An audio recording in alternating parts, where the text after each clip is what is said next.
Happy Tuesday to you all. Here are your stories from May 23rd.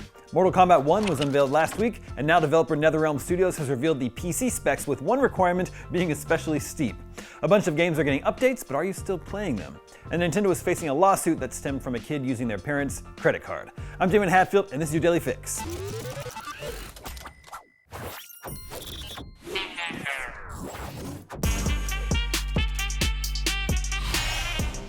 You'll probably want to clear some hard drive space on your gaming PC if you plan on downloading the upcoming Mortal Kombat game.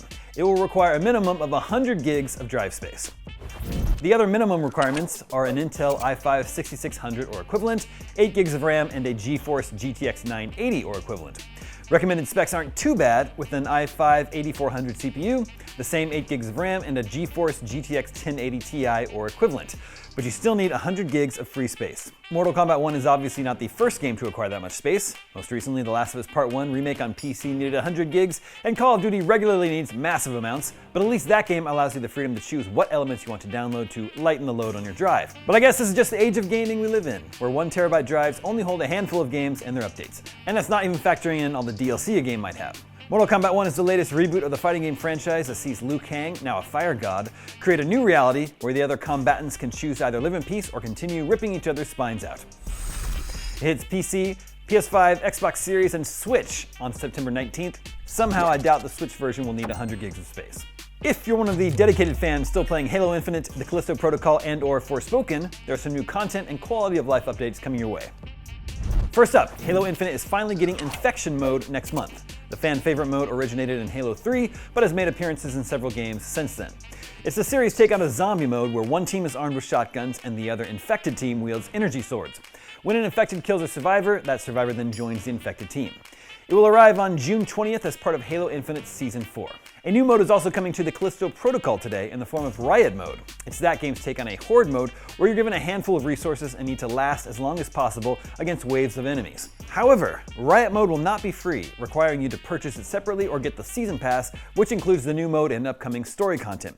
You can get the game and the Season Pass in a bundle for $90 or buy the Season Pass separately for $30. And Forspoken is getting story content this week. Ahead of the release, a new patch has added the option to adjust the amount and content of chatter between Frey and Cuff. One might consider a quality of life improvement if you found their banter irritating.